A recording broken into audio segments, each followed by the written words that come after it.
I've introduced legislation that begins to address how private companies and the algorithms that they use impact the freedom of expression that people should be guaranteed under our First Amendment.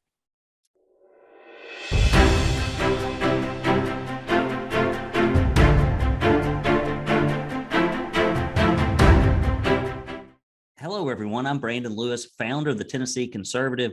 Today, Senator Bo Watson joins me to talk about social media censorship in Tennessee, its impact on Republican candidates, and how it's negatively shaping our culture. Senator Watson has introduced legislation to deal with this very issue.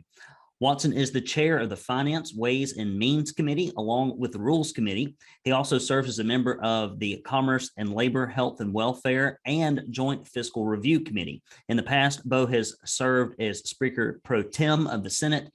He has served on boards at Baylor School, Wesley Center at UTC, and the American Cancer Society and Relay for Life.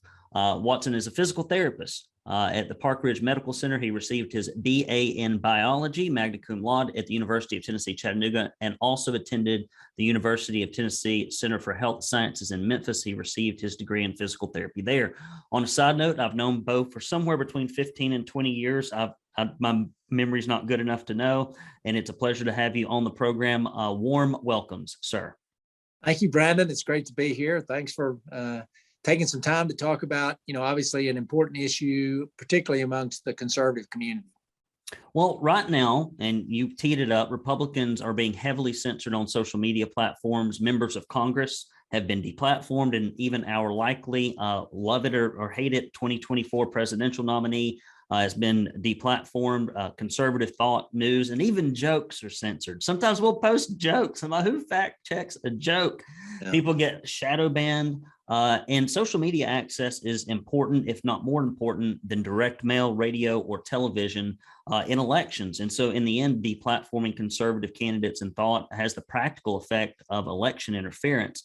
So, Bo, what do you think about all this? And did you ever think we would be battling censorship as a real issue in the USA, given our strong history of freedom of speech? Yeah, well, the short answer to your question is no. I mean, we, for any country that's ever existed in the world, there's never been another country that has embraced the freedom of expression, freedom of speech, the First Amendment right more than America. As a matter of fact, from our founding, we came back and put this into the original Constitution because Jefferson and others thought that the first version of the Constitution wasn't strong enough around this, that we needed to be sure that citizens had a right to express themselves.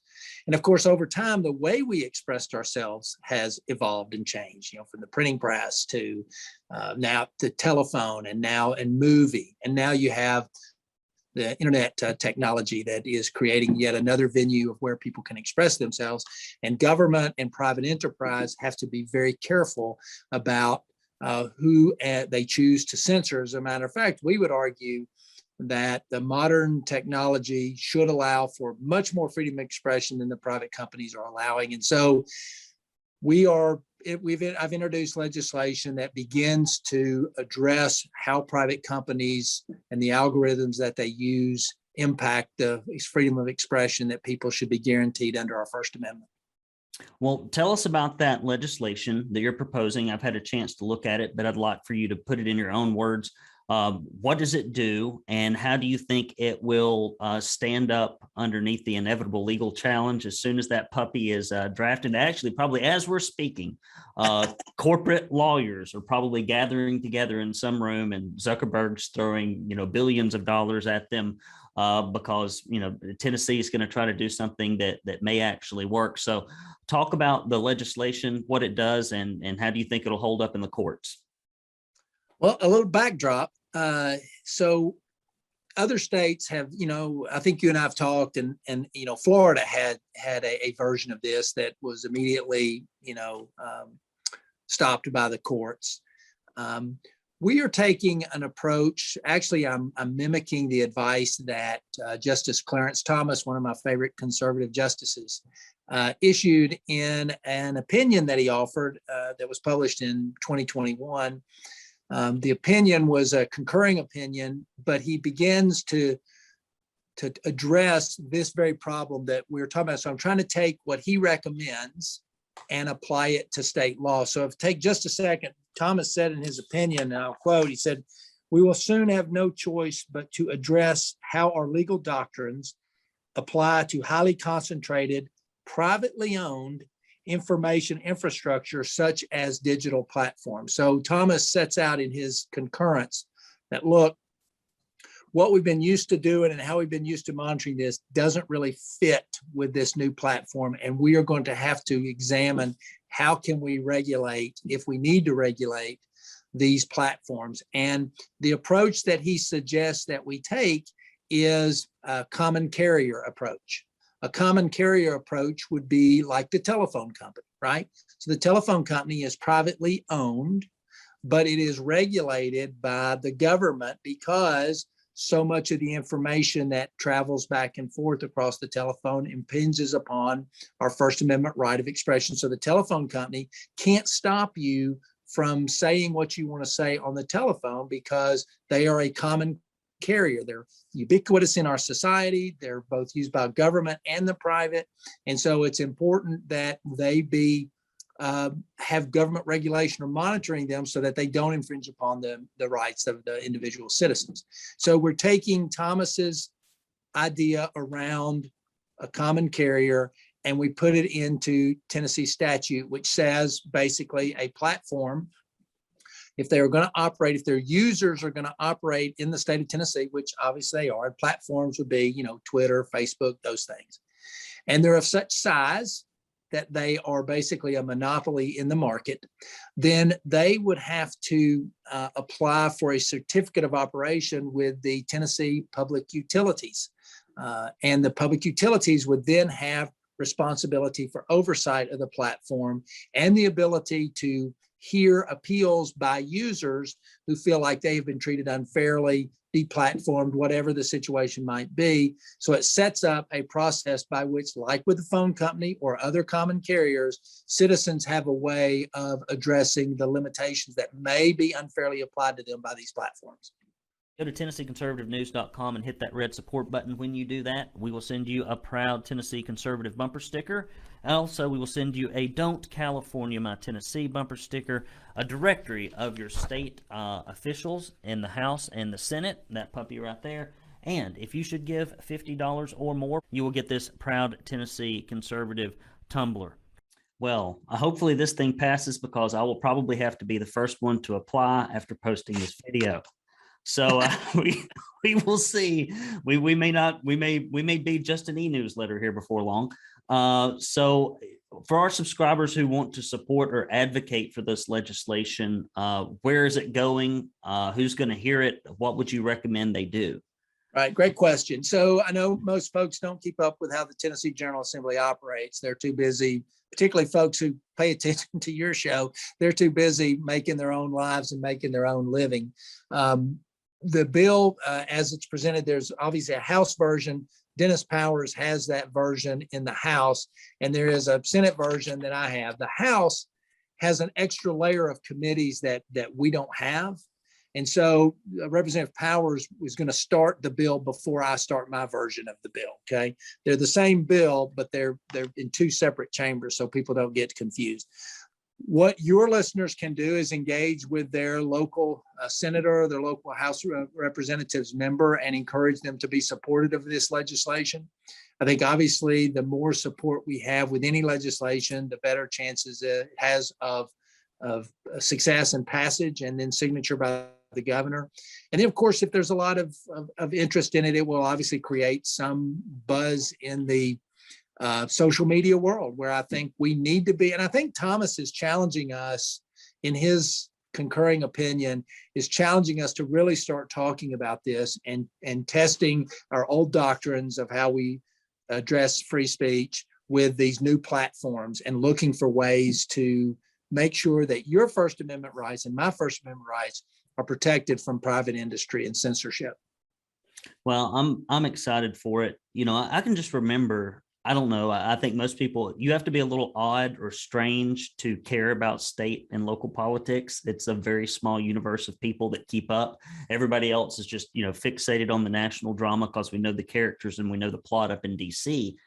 But I remember being in Alabama history class, and then we, studied the founding of the nation. And I always thought it was so interesting that our founders enshrined that free speech, and we've watched free speech get wiped away really at the hands of corporations and in some pretty onerous governments in places I never thought we would see it, like Australia and Canada. And we've seen it even here in the last 10 years, 20 years in the United States. So I hope that this thing gains traction, and we'll recommend that our readers do get engaged there. Are there any other bills or any other issues that you're advocating for that you'd like to share with us today, that unrelated to this item?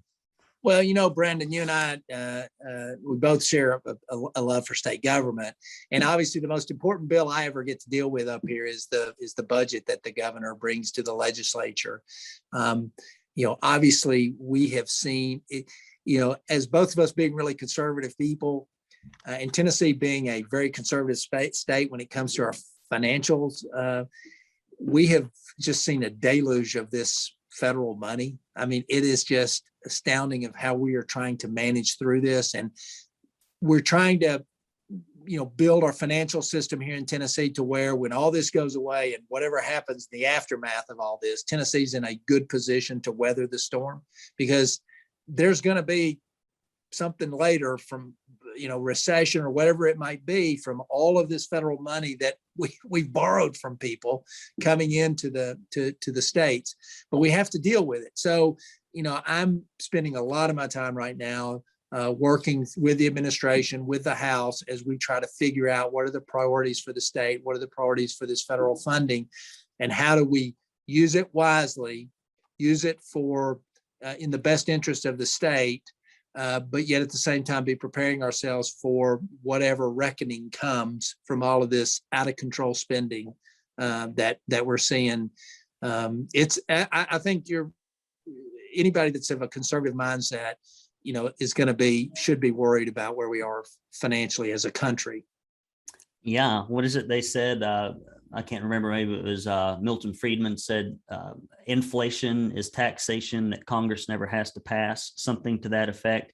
Right. And when you give people money and there's no service created and there's no product created, it just devalues the currency across the board. And people don't understand that. Oh, you should. I mean, like, I remember basic economics. They used to teach it in high school. That's another class I was like, oh, this is interesting. This is how money works. And there are rules, just like there's gravity, just like there's aerodynamics, and there are economic rules that have played out again and again because we're human creatures that are rather predictable.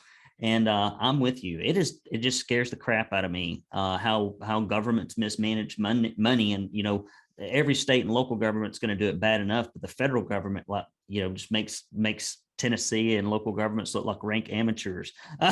It's just like a drunken sailor's party every night. Yeah, it is. But I think we are trying. I tell you what we are trying to do, Brandon. And I think your conservative listeners will agree with this in large measure. If we're going to spend it, we're trying to invest in assets that will have a long life. For example, we are going to be putting some general fund dollars into roads and bridges this year. General fund dollars means, normal kind of tax dollars, federal dollars that come in. We normally don't do that. We're a pay-as-you-go state. We pay with our gas fee and other things. That's how we pay for our transportation system. But we have so much money coming in, we have an opportunity to make some investments in these really hard assets that will serve this generation and really generations to come. And so if we have to figure out a way to utilize this money, we're trying to put it into things that we think have lasting investment value to the citizens of Tennessee, so that your and my grandchildren who are paying for all this, right? They just don't know it yet. They will at least have that asset 25 or 30 years from now. So they at least get something for what they've paid for. Well, that's good. The biggest thing that I see, and I hope that Tennessee doesn't do any of this, and you see this at the local and state level often, is this federal money comes in and they bribe them to put into some kind of program or build something. It could be infrastructure that has like this long-term expense, and then the federal money recedes, and then the state and local government is now responsible for this monstrosity that has been birthed from this temporary federal money. So I'm glad to see that, that Tennessee is like, okay, this is one shot deal. Let's do some things with it, but let's not end up with something that once the capital expenditure is done, there's this massive ongoing expense that now we're on the hook for. Anything else that you want to close out with, Bo, before we wrap up? And I appreciate you coming on here to talk about this very important issue. Yeah, no, thanks, Brandon. And I consider you to be a good friend, and I really appreciate you, allowing me time on your show. There are a lot of issues that come before the General Assembly that we have to wrestle with. And there's not one that rises, since I get mired in the financial stuff, because, it is, as you know, it is the one piece of legislation that we have to pass. Our Constitution requires us to pass the budget. So I get mired in a lot of that, even though I serve on the Commerce Committee and I serve on the Health Committee as well. I spend so much of my time just deep and down in the financials and how we're going to fund this or not fund that, and what reductions that we're going to make.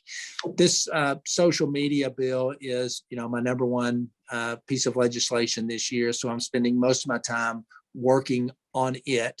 We do have, the governor will be presenting next week a new funding formula for K-12 education. I would encourage you and your listeners to pay attention to what we're doing there.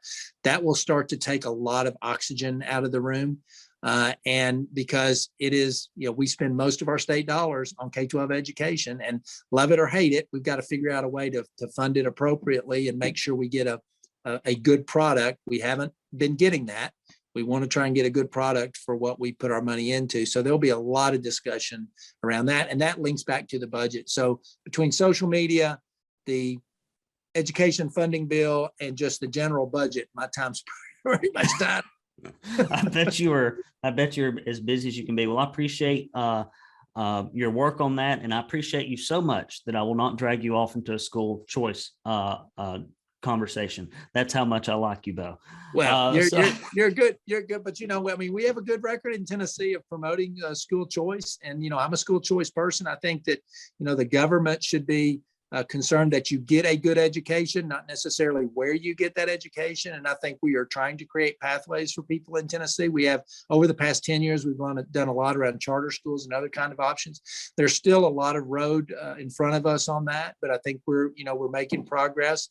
The school funding piece, people try to link those two together. They're not necessarily linked, but obviously it creates opportunity in the future to have a even more robust discussion around school choice.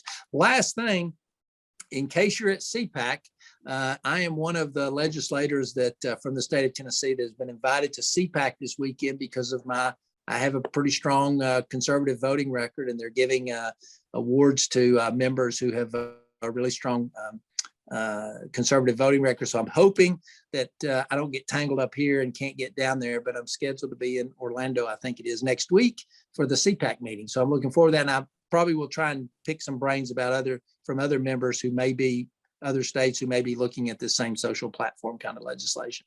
Well, if you do any conversations down there, if you have any video, pictures, press releases, etc., if you send it to us, we'll put it in our newsletter. We can continue to grow. Just reaching all those state and local government nerds. We're out there. We find, and we've got more than we ever have, because they realized over the last 2 years, if you don't live in a conservative state and if you don't pay attention, you may be locked inside your house forever. And so it's pretty important that we get it right at the state level, because the nation's gone crazy.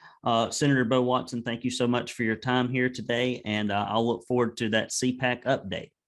You got it. Thank you, Brandon.